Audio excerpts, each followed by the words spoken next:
Hello dear students, rural and urban സോഷ്യോളജിയിലെ module 4 ആണ് നമ്മൾ ഇന്ന് ഡിസ്കസ് ചെയ്യുന്നത്. The economics of urban life, urban family, urban religion and education.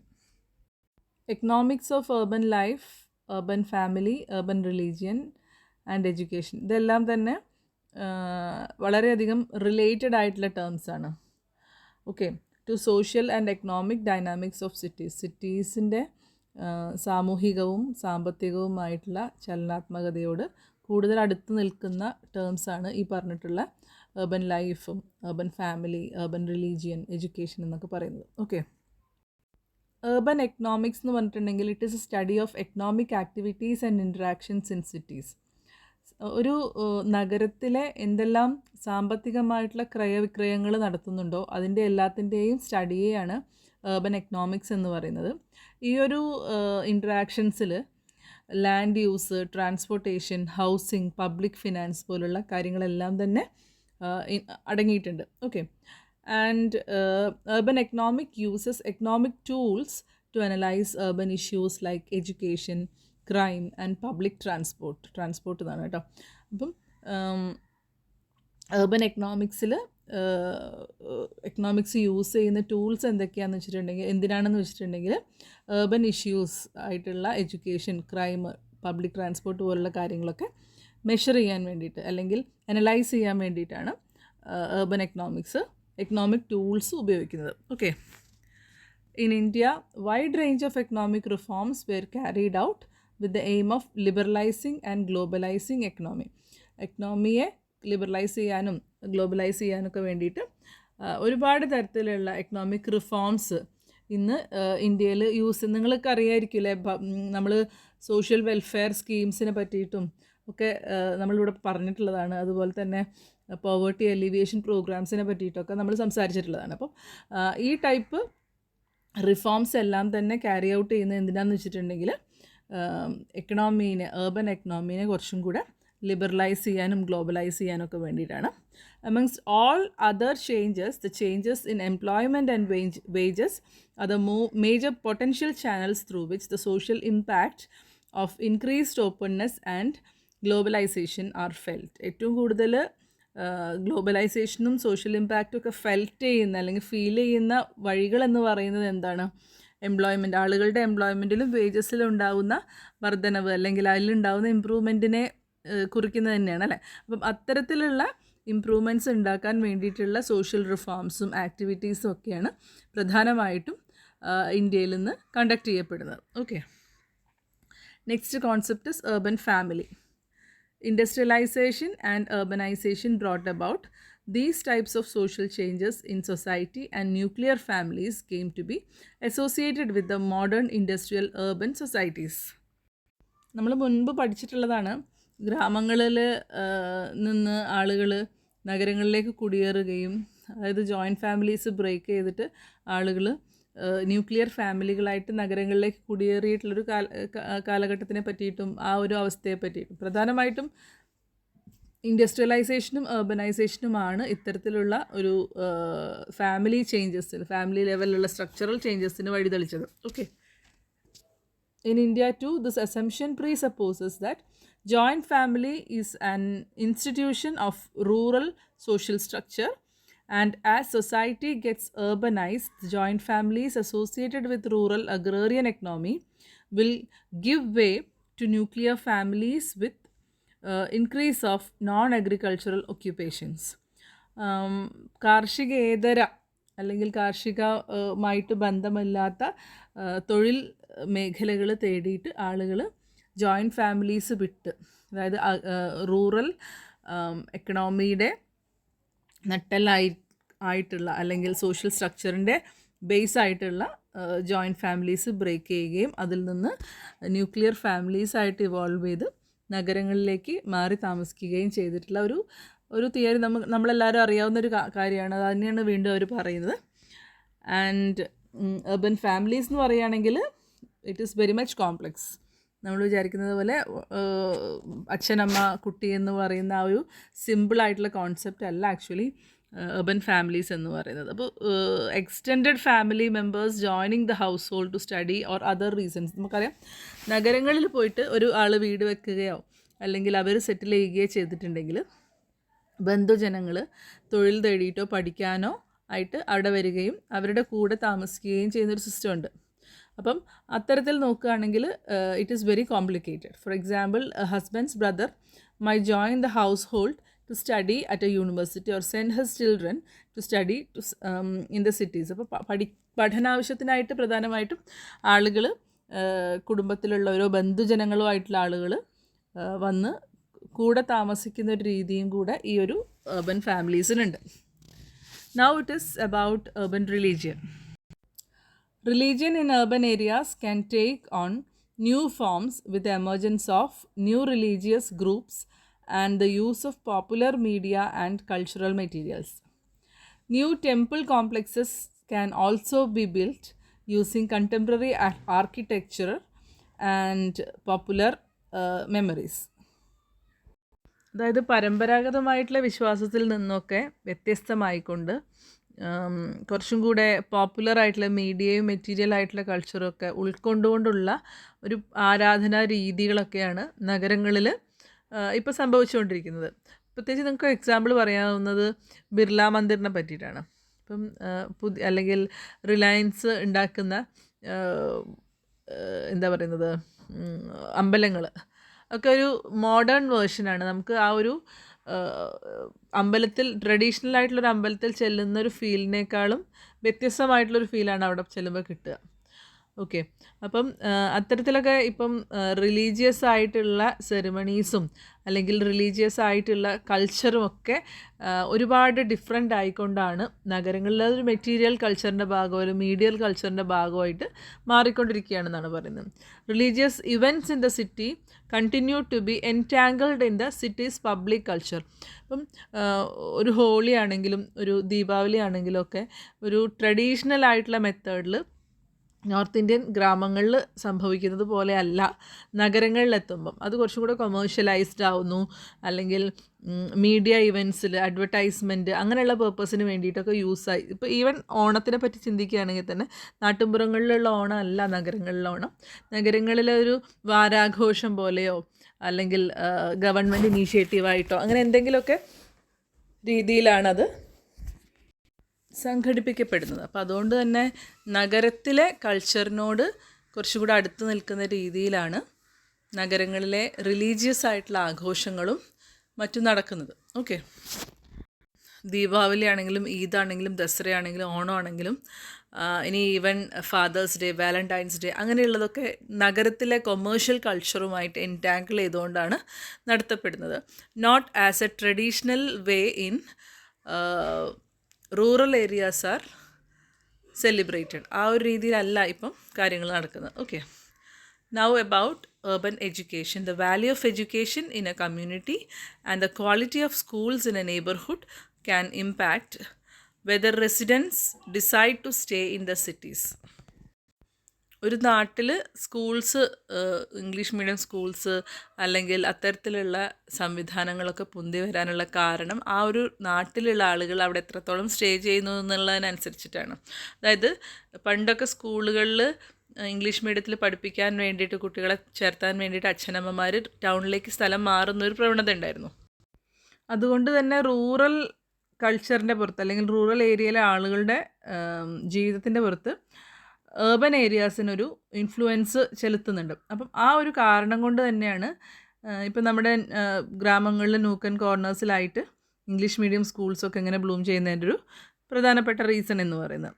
Some people believe that this is exploitation of the aspirations of poor villagers. അപ്പോൾ ചില ആൾക്കാർ അതിനെ വേറൊരു തരത്തിലാണ് വ്യാഖ്യാനിക്കുന്നത്. അതായത് ശരിയായിട്ടുള്ള രീതിയിലുള്ള വിദ്യാഭ്യാസം ആയിരിക്കണമെന്നില്ല അത് തരുന്നത്, പക്ഷേ ആളുകളുടെ ഒരു ആഗ്രഹത്തിനെ മുതലെടുക്കുന്ന രീതിയിലാണ് ഇത്തരത്തിലുള്ള ഇംഗ്ലീഷ് മീഡിയം സ്കൂളുകൾ പ്രവർത്തിക്കുന്നത് എന്നുള്ള രീതിയിലൊക്കെ ആക്ഷേപങ്ങൾ വരാറുണ്ട്.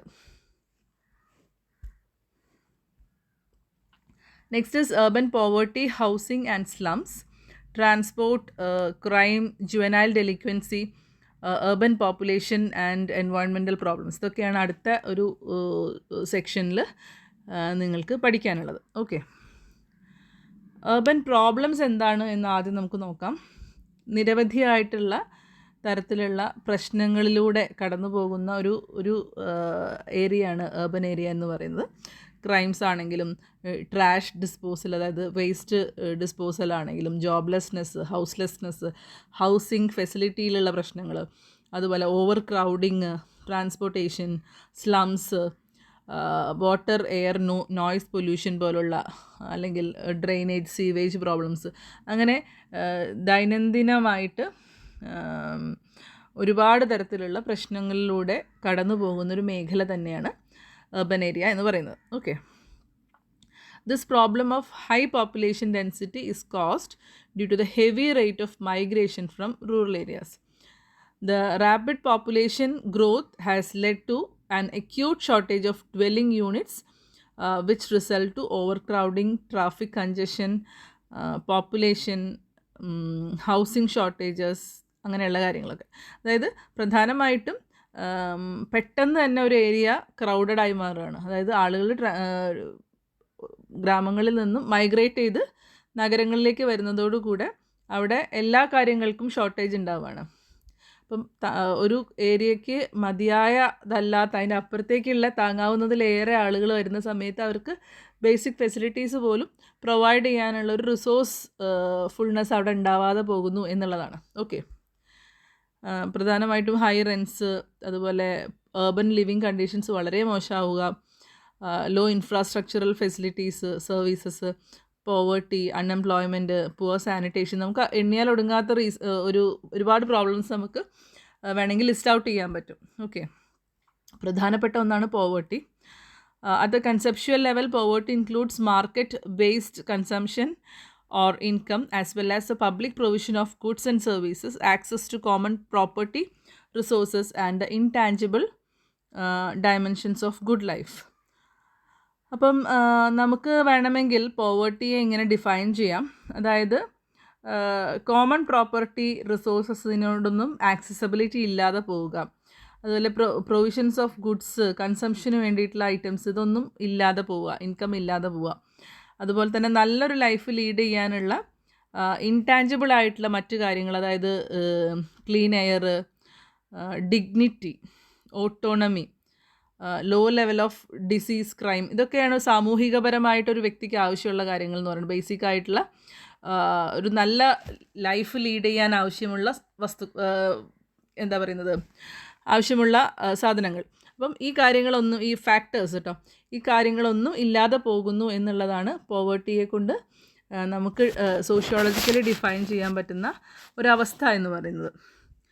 urban poverty is a complex and multi-dimensional economic and social problem that affect people living in cities. പ്രധാനമായിട്ടും ഇൻകത്തിൽ people living in poverty in urban areas have incomes below the poverty line or are unable to meet the basic needs. Next is access to services. People in urban poverty may have inadequate access to land, housing, physical infrastructure, health, education facilities, and social security networks. Next is access to services. People in urban poverty may have inadequate access to land, housing, physical infrastructure, health, education facilities, and social security networks. നഗരങ്ങളിലെ ദരിദ്രരായിട്ടുള്ള ആൾക്കാർക്ക് ലാൻഡും ഹൗസിങ്ങും അതുപോലെ തന്നെ മറ്റുള്ള physical ഇൻഫ്രാസ്ട്രക്ചേഴ്സും health facilities, അതായത് പണക്കാർക്ക് കിട്ടുന്നത് പോലുള്ള education facilities, social security networks, ഇതൊന്നും കിട്ടുന്നില്ല എന്നുള്ളതാണ്. Okay, next is living conditions. People in urban poverty may live in slums, quarter settlements or other areas with substandard living conditions. വളരെ മോശമായിട്ടുള്ള ജീവിത സാഹചര്യങ്ങളിലായിരിക്കും അവർ വീട് വെച്ച് പാർക്കുന്നത്, അല്ലെങ്കിൽ അവർ താമസിക്കുന്ന സ്ഥലം അത്ര ദുഷ്കരമായിട്ടുള്ളൊരു ഏരിയ ആയിരിക്കും. Okay, next is voice and empowerment. People in urban poverty may lack a voice in settlements where they live. അവർക്ക് അവരുടെ അവകാശങ്ങൾ നേടിയെടുക്കാൻ വേണ്ടി ശബ്ദമുയർത്താനുള്ള സാഹചര്യം പോലും ഉണ്ടാവില്ല എന്നുള്ളതാണ്. അതുപോലെ എൻവയോൺമെൻറ്റിനെ സംബന്ധിച്ചിടത്തോളം നമുക്ക് എല്ലാവർക്കും അറിയാവുന്നതുപോലെ ഏറ്റവും കൂടുതൽ പൊല്യൂഷൻ ഉണ്ടാകുന്നൊരു ഏരിയ എന്ന് പറയുന്നത് ഏർബൻ ഏരിയയാണ്. ഗ്രീൻ ഹൗസ് ഗ്യാസ് എമിഷൻ ആയാലും അതുപോലെ ഡീഫോറസ്റ്റേഷൻ്റെയും വാട്ടർ റിസോഴ്സ് ഡിപ്ലീഷൻ്റെയും ഒക്കെ ഏറ്റവും തിക്തഫലം അനുഭവിക്കുന്നതും നഗരത്തിലുള്ള ദരിദ്രരായിട്ടുള്ള ആളുകളാണ്. Now it is about housing. Housing is not only a shelter to weather but also includes access to basic services as electricity, water and transport. Therefore, problem occurs when the quantity and quality of provision of housing does not reach the satisfactory level. വീട് എന്ന് പറയുന്നുണ്ടെങ്കിൽ നമുക്കൊരു എന്താ പറയുന്നത്, വെതറിൽ നിന്നുള്ളൊരു shelter മാത്രമല്ലല്ലോ, basic ആയിട്ടുള്ള എല്ലാ ഫെസിലിറ്റീസും ലഭ്യമാകുന്ന ഒരിടമാണ് വീട് എന്ന് പറയുന്നത്. അപ്പം നല്ല ക്വാളിറ്റിയുള്ള മതിയായ എണ്ണമുള്ള വീടുകൾ കിട്ടാതിരിക്കുന്ന സമയത്ത് അല്ലെങ്കിൽ താമസ സൗകര്യങ്ങൾ ഇല്ലാതിരിക്കുന്ന സമയത്താണ് ഹൗസിംഗ് പ്രോബ്ലം ഏറ്റവും രൂക്ഷമായിട്ട് മാറുന്നത്. ഇവിടെ 2 തരത്തിലുള്ള സിറ്റികളെ പരിചയപ്പെടുത്തുകയാണ്. ലെസ് ഡെവലപ്ഡ് കൺട്രീസിലുള്ള സിറ്റീസും മോസ്റ്റ് ഡെവലപ്ഡ് കൺട്രീസിലുള്ള സിറ്റീസും. ഇവിടെ 2 സിനാരിയോസാണ്. ലെസ് ഡെവലപ്ഡ് ആയിട്ടുള്ളൊരു രാജ്യത്ത്, അവികസിതമായിട്ടുള്ളതോ വികസ്വരമായിട്ടുള്ളതോ ആയിട്ടുള്ള രാജ്യത്ത് ആളുകൾ തൊഴിൽ തേടിയിട്ടും അല്ലെങ്കിൽ മറ്റ് സൗകര്യങ്ങൾ തേടിയിട്ട് റൂറൽ ഏരിയയിൽ നിന്ന് ഏർബൻ ഏരിയയിലേക്ക് കുടിയേറി പാർക്കുന്നു. റൂറൽ ഏർബൻ മൈഗ്രേഷനാണ് ഇവിടെ ഏറ്റവും കൂടുതലുള്ളത്, especially towards the inner cities. Okay, അപ്പം മൈഗ്രേഷൻ്റെ തോത് കൂടുകയും പോപ്പുലേഷൻ കൂടുകയും പോപ്പുലേഷൻ ഡെൻസിറ്റി കൂടുകയും ക്വാളിറ്റി ഓഫ് ലൈഫ് കുറയുകയൊക്കെ ചെയ്യുന്ന ഒരു സാഹചര്യമാണ് അവിടെ ഉള്ളത്. അതേസമയം മോസ്റ്റ് ഡെവലപ്ഡ് കൺട്രീസിലുള്ള ഒരു സിറ്റിയുടെ അവസ്ഥ എന്താണെന്ന് വെച്ചിട്ടുണ്ടെങ്കിൽ ഓവർസീസ് മൈഗ്രൻസ് ആണ് കൂടുതലായിട്ട് വരുന്നത്. അതായത് പ്രവാസികളായിട്ടുള്ള ആളുകൾ സ്വന്തം നാട് വിട്ടിട്ട് ഇത്തരത്തിലുള്ള മോസ്റ്റ് ഡെവലപ്ഡ് ആയിട്ടുള്ള രാജ്യങ്ങൾ തേടി അവിടുത്തെ സിറ്റികൾ തേടി പോകുന്നു എന്നുള്ളതാണ്. വിദ്യാഭ്യാസത്തിനായിട്ടാണെങ്കിലും ഇപ്പോൾ മിഡിൽ ഈസ്റ്റിലേക്കൊക്കെ മലയാളികളും അല്ലെങ്കിൽ എന്താ പറയുന്നത് ഇന്ത്യക്കാർ പൊതുവെ പോകുന്നുണ്ട് ജോലി തേടിയിട്ട്. അതുപോലെ തന്നെ വെസ്റ്റേൺ രാജ്യങ്ങളിലേക്ക് ഈയിടെ ആയിട്ടുള്ളൊരു പ്രവണതയാണ് വിദ്യാഭ്യാസത്തിനായിട്ട് പോവുകയും അവിടെ സെറ്റിൽ ചെയ്യുകയും ചെയ്യുന്ന ഒരു സ്ഥിതിവിശേഷം. അപ്പോൾ ഇത്തരം പ്രതിഭാസങ്ങളൊക്കെ ഒക്കർ ചെയ്യുന്നത് നന്നായിട്ട് ഡെവലപ്ഡ് ആയിട്ടുള്ള സിറ്റികളിലാണ്.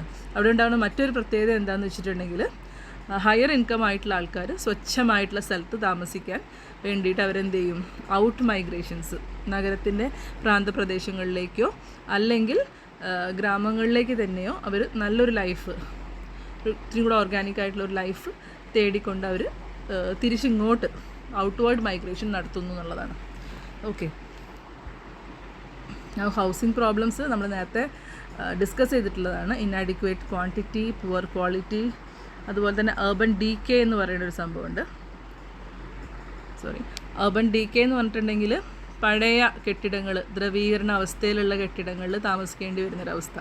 അപ്പം ആ നഗരം പണിത ആ കാലഘട്ടത്തിലുണ്ടായ കെട്ടിടങ്ങളായിരിക്കും, അത് ശോഷിച്ച ഡീകേ ആയിട്ടുള്ള അവസ്ഥയിലായിരിക്കും, പക്ഷെ ആ ഒരു ഫെസിലിറ്റി പോലും കിട്ടാനില്ല എന്നുള്ളതാണ്. Okay, now slum, densely populated area of substandard housing usually in a city characterized by unsanitary conditions and social disorganization. സ്ലമ്മിൻ്റെ ഡെഫിനിഷനാണിത്. അപ്പോൾ ഇത് നന്നായിട്ട് പഠിക്കുക കേട്ടോ. ഏറ്റവും കൂടുതൽ ഡെൻസ്ലി പോപ്പുലേറ്റഡ് ആയിട്ടുള്ള ഒരു ഏരിയയാണ്, സബ്സ്റ്റാൻഡേർഡ് ആയിട്ടുള്ള ഹൗസിംഗ് ആണ് യൂഷ്വലി സിറ്റീസിലാണ് ഉണ്ടാവുക. അതിൻ്റെ ഒരു പ്രധാനപ്പെട്ട ക്യാരക്ടറിസ്റ്റിക്സ് എന്ന് പറയുന്നത് അൺസാനിറ്ററി കണ്ടീഷനും സോഷ്യൽ ഡിസോർഗനൈസേഷനുമാണ്. സാമൂഹികമായിട്ടുള്ള ഒരു ഹെൽത്തി ആയിട്ടുള്ളൊരു അന്തരീക്ഷമായിരിക്കില്ല ഇവിടെ ഉള്ളത് എന്നുള്ളതാണ് ഇതിൻ്റെ പ്രത്യേകത. അതുപോലെ സാനിറ്റേഷൻ അൺസാനിറ്ററിയാണ്, വളരെ ക്ലീൻലിനെസ് കുറഞ്ഞിട്ടുള്ളൊരു ഏരിയ ആയിരിക്കും slum. Okay, this is the definition. Okay, the growth of slums in cities is one of the serious problems created by rapid industrialization and urbanization. The following projects are introduced to eliminate slums in urban societies: extensive slum clearance, rehabilitation and rebuilding, slum improvement schemes, construction of a network of expressways to alleviate urban decay and ensure further propensity of the central areas, relocation of inhabitant to suburb slum upgrading scheme which makes provision of some basic amenities such as street lights, drainage and accessible roads. അപ്പോൾ സിറ്റിയിലുള്ള സ്ലമ്മിൻ്റെ serious ആയിട്ടുള്ള problem eradicate ചെയ്യാൻ വേണ്ടിയിട്ട് ഒരുപാട് types of schemes കൊണ്ടുവരുന്നുണ്ട്. ഒന്ന് slum clear ചെയ്യുക, അല്ലെങ്കിൽ അവർക്ക് റീഹാബിലിറ്റേറ്റ് ചെയ്യുക, പുതിയ റീബിൽഡ് ചെയ്യുക, അല്ലെങ്കിൽ കുറച്ച് ആൾക്കാരെയൊക്കെ സബബ്സിലേക്ക് മാറ്റി താമസിക്കുക, അങ്ങനെയുള്ള അല്ലെങ്കിൽ അപ്ഗ്രേഡ് ചെയ്യുക, അങ്ങനെയുള്ള ഒരുപാട് സ്കീംസൊക്കെ കൊണ്ടുവരുന്നുണ്ട്. പക്ഷേ സ്ലം എന്ന് പറയുന്നത് ഇപ്പോഴും നമ്മുടെ മുന്നിൽ ഏറ്റവും ചോദ്യചിഹ്നമായിട്ട് നിൽക്കുന്നൊരു ഏരിയ തന്നെയാണ്. A slum is predominantly an overcrowded area where dwellings are unfit for human habitation. It is an area where basic amenities like water supply, drainage for standard living are lacking in sanitary conditions. It is poverty-stricken area where there is a high rate of birth, infant mortality, illegitimacy, juvenile crime, delinquency and death. Thus representing a state of hell on the surface of the earth. Slum is a menace to health, safety, morality and general welfare of the inhabitants. ഇതൊക്കെ സ്ലമ്മിൻ്റെ characteristics ആണ് കേട്ടോ.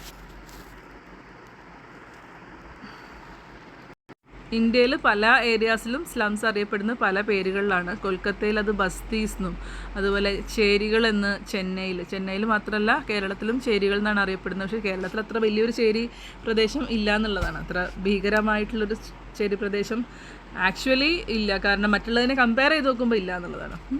അതുപോലെ അഹാട്ട്സ് എന്നാണ് ഉത്തർപ്രദേശിലും, അതുപോലെ ജോപ്പർ പട്ടീസ് എന്ന് മുംബൈയിലും, ജുപ്പാർ പട്ടീസ് എന്ന് ഗുജറാത്തിലും അറിയപ്പെടുന്നതൊക്കെ ഈ സ്ലമ്മാണ്. ഓക്കെ, ഇനി എന്തുകൊണ്ടാണ് സ്ലംസ് ഉണ്ടാവുന്നത്? നമ്മൾ ഇതുവരെ ഡിസ്കസ് ചെയ്ത കാര്യങ്ങളൊക്കെ തന്നെയാണ്, എന്നാലും ക്വസ്റ്റ്യൻ പരീക്ഷയ്ക്ക് ചോദിക്കുന്നതുകൊണ്ടാണ് ഇതിൽ ഉൾപ്പെടുത്തിയിരിക്കുന്നത്. Rapid industrialisation, population growth, poverty, education, power of local authority എന്നിവയാണ് പ്രധാനപ്പെട്ട reasons for forming slum. Okay, now about the characteristics of slum. പ്രധാനമായിട്ടും അതിൻ്റെ അപ്പിയറൻസ് തന്നെയാണ്. അതായത് ഏറ്റവും കണ്ണിനും മൂക്കിനും ഒക്കെ ഇല്ലാതെ ഇരിക്കുന്ന ഒരു ഏരിയ, അതിനെയാണ് ശരിക്കും സ്ലം എന്ന് പറയുന്നത്. നമുക്ക് ഒട്ടും എന്താ പറയുക, അട്രാക്റ്റീവ് ആയിട്ടുള്ള ഒന്നും തന്നെ അവിടെ ഇല്ല എന്നുള്ളതാണ്.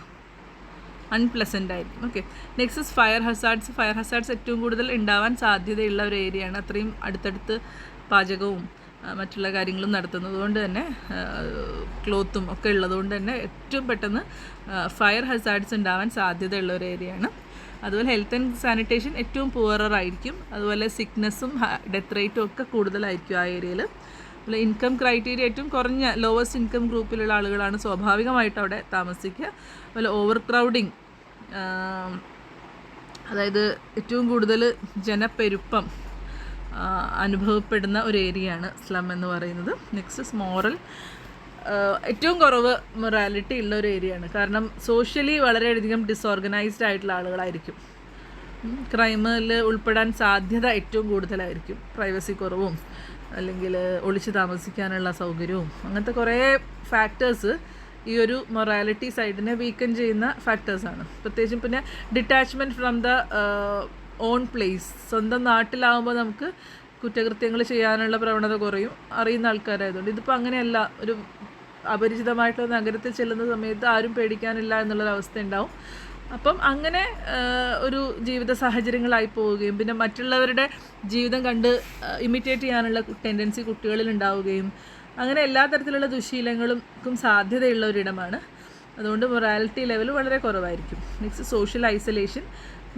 നഗരത്തിലെ മറ്റ് എന്താ പറയുക, അപ്പർ മിഡിൽ ക്ലാസ്സിൻ്റെ ഇടയിൽ നിന്നായാലും മിഡിൽ ക്ലാസ്സിൻ്റെയും അല്ലെങ്കിൽ കുറച്ചും കൂടെ